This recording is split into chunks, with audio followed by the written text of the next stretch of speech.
ঢাকার সাভারে রানা প্লাজা ধসের ১৩ বছর পার হলেও পুনর্বাসন আর বিচার দুটোই অধরা। দেশের ইতিহাসের সবচেয়ে বড় শিল্প দুর্ঘটনার সেই স্মৃতি এখনও তাড়া করে বেড়ায় বেঁচে থাকা মানুষগুলোকে। প্রতিশ্রুতি মিললেও বাস্তবতায় মেলেনি সমাধান। এক যুগ পরেও ন্যায্য অধিকার আর বেঁচে থাকার লড়াই নিয়েই দিন কাটছে তাদের। চিকিৎসা, পুনর্বাসন, ক্ষতিপূরণের দাবি আহত শ্রমিকদের। প্রতিনিধি আরিফুল ইসলাম সাব্বিরের তথ্যচিত্রে আরও জানাচ্ছেন মাসুম আলিসা। I am Ox. ২০১৩ সালের ২৪ এপ্রিল রানা প্লাজা ধসে প্রাণ হারান ১,১৩৬ শ্রমিক।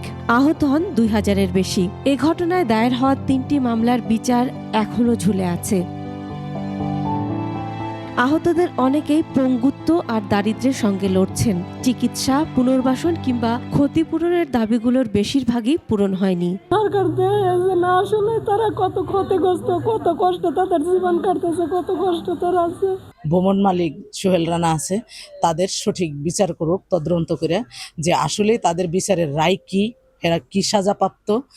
আমি চাই তাদের সঠিক বিচার হোক। আমরা সুষ্ঠু বিচার চাই, আর দ্বিতীয়ত চিকিৎসাটা আমার সঠিকভাবে আমাকে দিতে। আমরা তো কাজ কাম করতে পারি না, তাহলে আমাকে এটা পুনর্বাসন করে দিই। শ্রমিকদের দাবি শুধু স্মরণ নয়, দ্রুত বিচার শেষ করতে হবে। পঙ্গু হয়ে যাওয়াদের স্থায়ী পুনর্বাসন করতে হবে। এই শ্রমিকদের ক্ষতিপূরণ, পুনর্বাসন, সুচিকিৎসা কোনোটাই নিশ্চিত করা হয় নাই। আমাদের এই বছরের দাবি যে অবিলম্বে শ্রমিকদের পুনরায় অ্যাসেসমেন্ট করে কার কি প্রয়োজন সেটা নিড অ্যাসেসমেন্ট করে তাদের ক্ষতিপূরণ, পুনর্বাসন নিশ্চিত করতে হবে।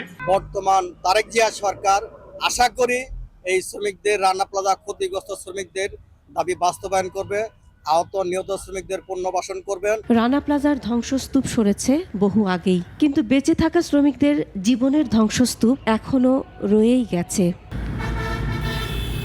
Masum আলিসা, desk report, ২১ television.